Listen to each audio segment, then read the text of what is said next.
curious, you know, I know you're with Alyssa, R.A., Vinny. I seen you on Instagram doing the thing. Get away from that. Yeah, there you go. So what's up with the Demigods / Army of the Pharaohs collabo? You getting down with that? Man, yeah. I mean, when I was on tour, that was my first time ever meeting Vinny. He's speaking of Vinny Paz, who was part of the Jedi Mind Tricks, which is like a legendary underground hip hop group. For those of you that don't know, they have an incredible hip hop legacy and a musical legacy. So I was able to go on tour with them as well as R.A., who has an incredible legacy. And so I met R.A., you know, we did the song together. He was like, yo, Lock, I'm about to go on tour. I was like, yo, I want to come. So I met Vinny and those guys, and they were just good fucking guys, man. Like, you know what I mean? They were like, they showed me a lot of love. They have a lot of respect for what I do. And of course I have respect for them. So they was like, yo, you family. So whatever you want to do. And they had just finished the Army of Pharaohs album. They were like, yo, I wish you would have been on this album. So I'm pretty positive we're gonna do something in the future. It's just a matter of time. Whether it be on my song or their song, it's gonna happen. Cool. Yeah. Been pulling for you since day one, since MTV. My brother, thank you. Yeah. Hell yeah. Where's Rain Man? Man, thank you, man. Let's get somebody else. What's up? What's your name, bro? Kunda. Kunda, what's up with you, man? Long-time fan. Thank you, my brother. One of my favorite things about your music definitely is how personal and how often you go after taboo subjects, which a lot of rappers don't do. They stay away from it. What's your writing process? I mean, especially with songs like The Hardest Song Ever, with stuff that's that personal. What's the process like? The writing process with that, for that particular song, it's something, like I said, once I kind of went through that point where I got to a point where I was mature enough to want to talk about very personal things. I mean, I did it a little bit here and there, but I got to the point where I was like, yo, I'm ready to go there. It was just like, it just came natural. You know, it was a complete natural feeling. And I was, with that particular song, I was a little nervous. As I was writing it, I felt a little weird. You know what I mean? But it felt so natural. So I was like, you know what? This has to be done. Like, it like certain times when you hear a beat and it just happens, like you don't even have to, the words just come pouring out. You know what I mean? It's like you don't even have to think about it. That was one of those ones where it's like once I had the first line in the thought in my head, it was like the song was done in my head. You know what I mean? So it was just like, literally, it was just like very easy. You know what I mean? Not, it was difficult to write it, but the flow, once I made my mind like I was gonna do it, then it was easy. So yeah. I mean, so that for that particular, other songs are kind of different. Like I don't have one set way to write a song or to do. I never try to stick to one way. Like I said, sometimes I may write at home, sometimes I write in my car, sometimes I wait to the studio, sometimes I might write the first verse. You know what I mean? So I don't like to just stick to one way because I never know what circumstance I'm going to be in. So, but yeah, but for that particular, more personal songs, I take the time, you know what I mean? I take the time, and that song was definitely one of those ones where it had to be right. So once I had the flow, I wanted to make sure, once I had the words and the subject matter, I wanted to make sure that it was exactly how it needed to be. But once I got it, it was easy. Well, how many songs did you record for the whole album? Just as many as on the album. Oh, so you already had like that in mind, like you knew. Well, no. What I did, I mean, I just put so much into this album that it wasn't one of those things. Like for the Green Box, I recorded a lot of songs, like 30 songs, you know what I mean, or something like that, or 40 songs, close to 40. But for this one, I recorded 13 songs. That was it. And I was just like, yo, every one of these songs has a specific meaning, and they have to be on the album. So I didn't record more than what it normally was. I just recorded those songs. So then what was the reason to call the album 1,000 Cuts? It wasn't like a metaphor. It wasn't like you wrote 1,000 cuts. Oh, no. Yeah. It kind of seemed like, but I mean, when you think about somebody's career, it feels like you've done 1,000 cuts, you know what I mean? So in that sense, yeah, but it was more so, you know, like I said before, just I felt like every moment in a person's life is like a cut, you know, like you have to withstand and get through those moments. And if you can, then you're here. And I felt like this album is kind of like about triumph. Like I kind of talk about it on the first half about the shit to go through. And then once you get past The Hardest Song Ever, it's like, all right, I'm here. And this is I feel like my future is bright. I feel like my life is about to change for the better. So that's how I kind of like structured it in that way. Beautiful. Let's keep it moving. Anybody right here? I know you had a question. No, my question was the Oh, that. Anybody? All right, don't be scared. That's cool. Anything you want to ask him? Shoe size, shirt size. Well, I know you talked about a lot of personal stuff in your last album, but how about your background? I know you're Persian. Yeah. And are you willing to write more about that side of the family, or like more about the Persian the things that women go through? Yeah, you know what? I think it's just kind of, I don't like to, like, it's not something like I try to do. I kind of let it happen. You know what I mean? Naturally. Like, now that you brought it up, yeah, I might. No, but yeah, it's kind of like, it's kind of a natural thing, you know, like kind of where life kind of takes me. Well, I'm a Persian woman, and I stand up with for a lot of women. That's awesome. How much of your Persian background are you in tune with? I'm in tune with it a lot. Do you speak Farsi? Just a little bit. Just a little bit. I wasn't raised around it, so my grandmother, when I was living with my parents, my grandmother came to live with us for like 6, 7, 8 years for a while, and she didn't speak any English, so I had to start learning So Farsi. you have to tell me a word in Persian. Shatori. Yeah, I mean, yeah, I know words. I mean, I know how to say little things, like, you know what I mean? Little things. Little things. I know you said Shatori, so... Yeah, that's one word. You said one word, I got you, you know what I mean? You know, right now, this is Sadakar, you know? Yeah, I'm so sorry to put you on. No, it's quite okay. No. But I am definitely all about women's rights, and I definitely would love to see you talk about more about women's rights in the Southern East Asia. Yeah, absolutely. No, I'm glad you brought this to my attention. Like, I'm the type of person, like, I build off of life experiences. I build off of what I see and what people talk about. So when people talk to me about, like, even on Twitter, like, sometimes I'll just look at Twitter and write songs based on what I see, like, for real. Or, like, Facebook, or conversations that I have with people. Like, I'm very... Like, that's why, like, a lot of those things when I say, look, my homie told me this, or a person stopped me and said this and that, like, so don't be surprised if you're in my next song. I can't wait. Okay. You say that this album is about triumph, you know, and getting through a lot of things, you know, and you feel more free on this album.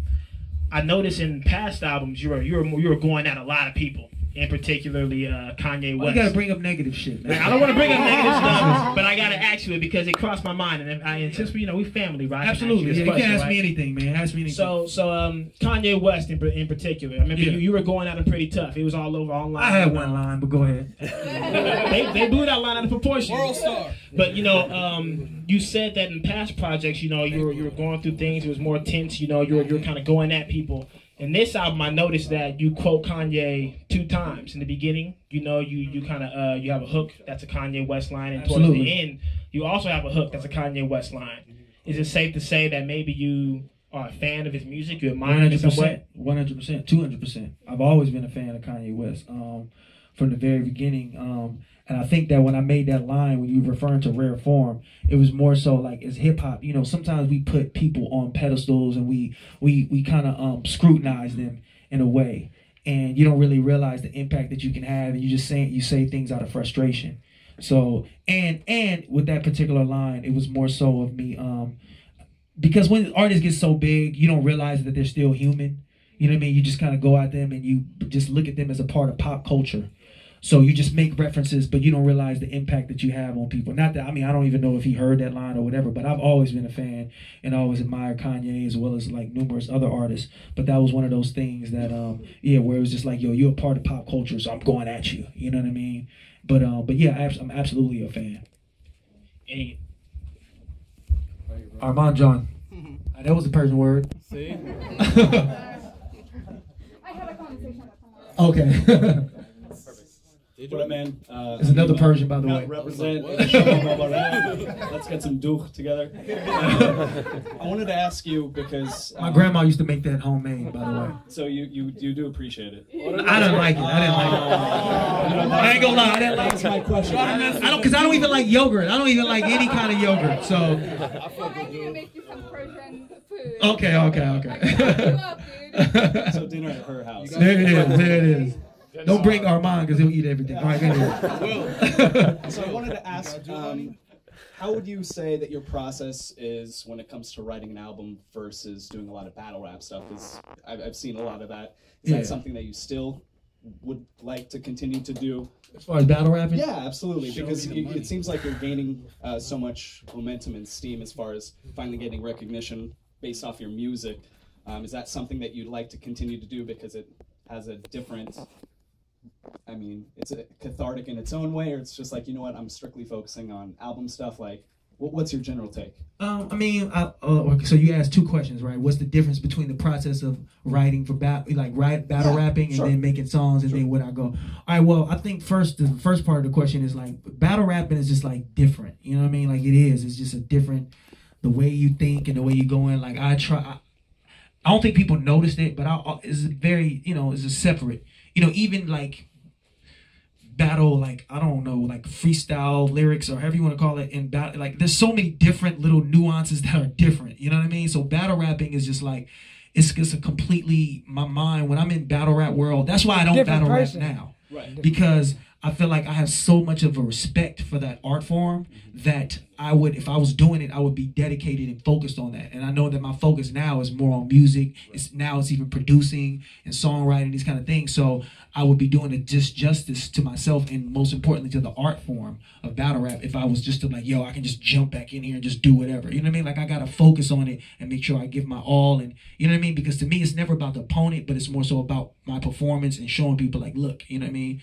Giving that dope performance. So does that kind of answer your question? Absolutely. Yeah. So that's how I feel like, but battle rapping, you know, I'm not gonna say I'll never do it. You know what I mean? I'm not gonna say never, but right now I'm definitely more focused on songwriting and producing and doing that kind of thing. But you know, if somebody get out of line, you know. My cousin, he's half black and half Persian. He's like, there's only room for one. Yeah. Thanks, it's all man. good. Thank you, man. Give the homie Pass it behind you right there. Another Persian. Oh shoot. Salam. I don't think anyone wants to see you in battles, but other than that, since you talk about producing, I guess this is a good time to ask. What made you? Because I don't remember you producing anything on your previous records. Me and Mike co-produced Fleming Street. Okay. Yeah. But this time a lot more. It feels like. Absolutely. Yeah. Was this like it's just something that had to happen, or? I just had a certain feel that I wanted to have, and like you know, sometimes you just can't get it from nobody else.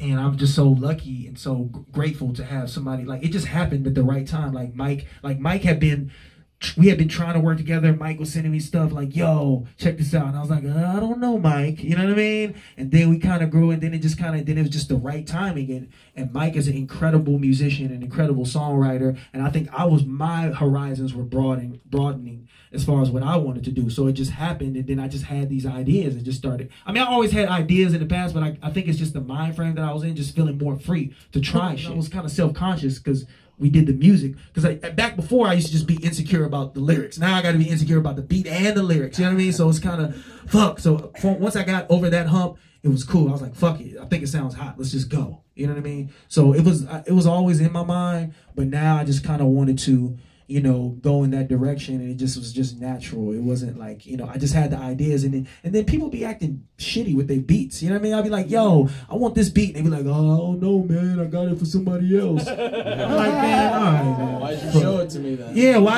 because they be wanting you to see if they think it's hot or not. Oh, that's hot? It's for me. You know what I mean? So then it's just like, I'm like, fuck. So then eventually I was like, all right, let's just kind of make our own shit. Let's try to come up with stuff. So that's how we did it. And then, you know, I was pretty happy with it. Like, I was a little nervous. I was just stressing over it. But eventually, at the end, it was like, it was good money. Good work, man. Thank you. Real quick, a follow-up. Did spending time with, like, Ninth Wonder and Ski Beats help kind of Absolutely. Get that wrong? Yeah, especially with Ski Beats. Ski Beats is, like, a super dope producer, man. He's like, I feel like even as much accolade as he gets, he's still underrated because he can do so, like, people think of Ski Beats, they think of just Reasonable Doubt, chopped up samples, but Ski is like but he's even doper than that. Like, we started recording a whole album.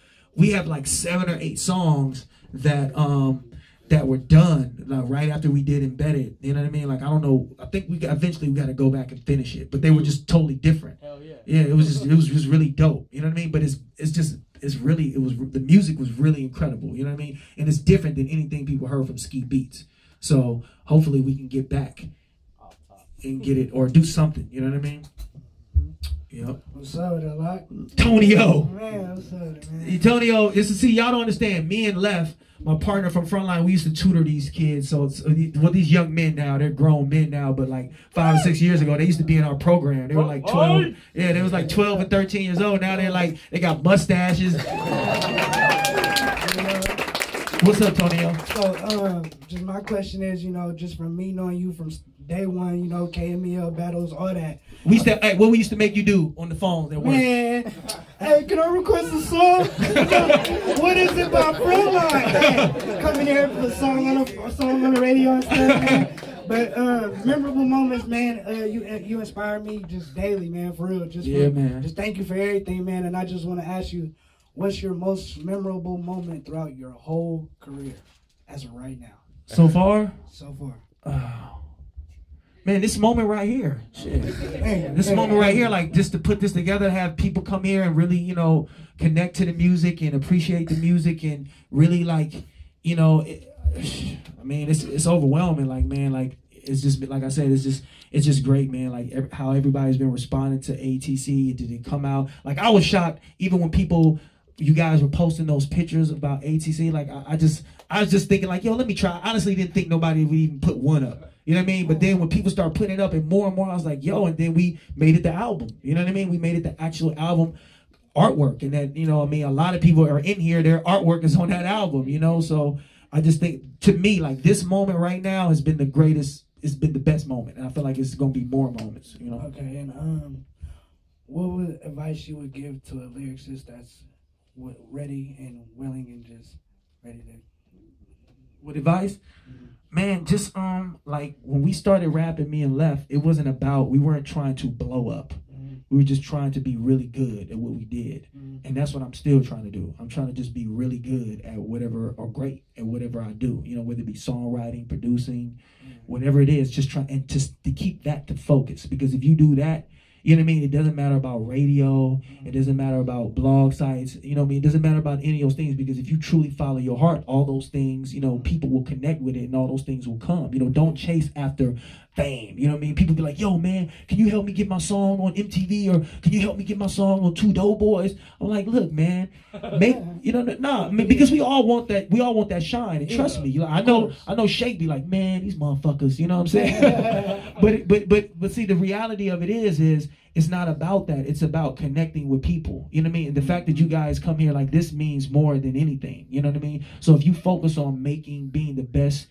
artist and being the best person and human being you can be, I feel like people will gravitate towards that. You know what I mean? Like, and just stay focused on that instead of all the other outside shit. And then everything else, I'm watching it. I'm living proof of it. You know what I mean? Like, I'm watching it happen. I'm like, oh shit. If I just do this and focus on this, it may take some time. You got to be patient. You know what I'm saying?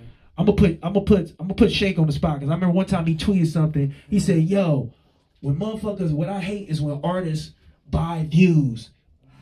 No, what I hate when dope artists buy views, because if you would have just waited a little bit longer, then you would have it would have happened for you. And I was like, dude, that was some real shit. You know what I'm saying? Like, don't focus on that. Like, focus on, you know what I'm saying?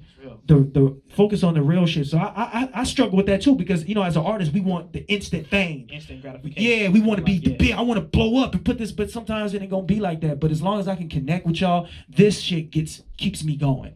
You know what I mean? Seeing people, you know what I mean, that gravitate towards the music. So sorry, Shake, I won't put you on the spot no more. You talked a little bit about Frontline. You guys were heavy on the radio during the hyphy era. Yeah. With the radio right now, where hip hop is, it's a certain type of sound as far as like, where the money's being pushed. Do you ever feel any pressure to try to, conform to that, or try to make a radio record? Are you trying to make a radio record when you go in the booth? Or?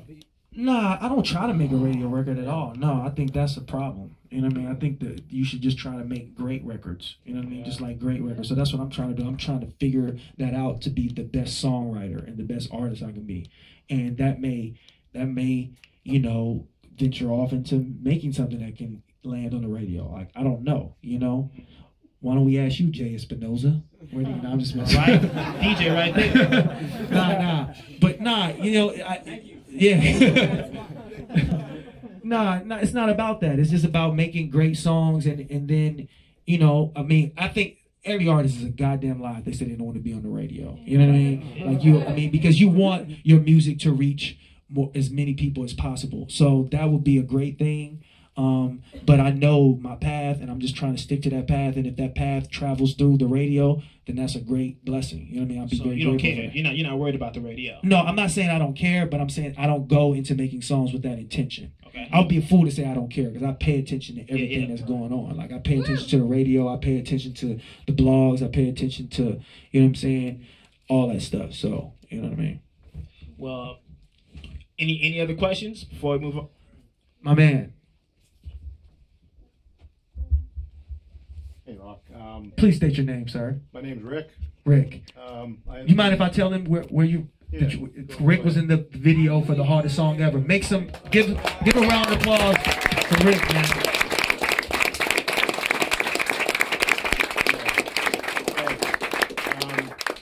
You know, it's just kind of weird how I got the opportunity to do that and the honor to, you know, have the chance to participate.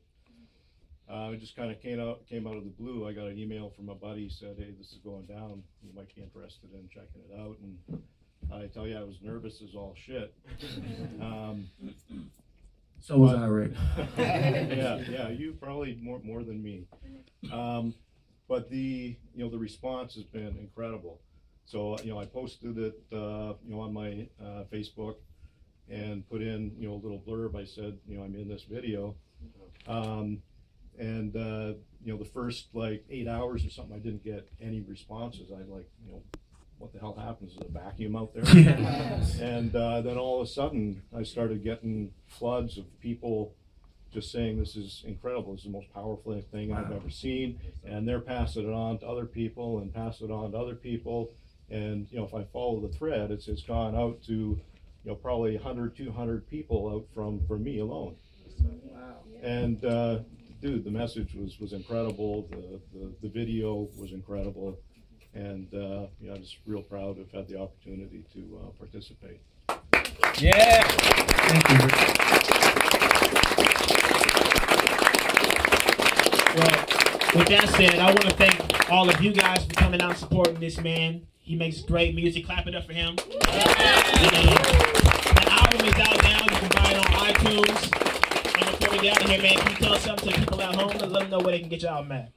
You can get my album on IamLock.com, TeamBackPack.com, TwoDoughboys.com. The album is 1,000 cuts. And man, thank you guys. Thanks for everybody tuning in. And right in the back side too. Clap it up, y'all. Clap it up. Thank you guys so much. Give it up for Lock. Yeah.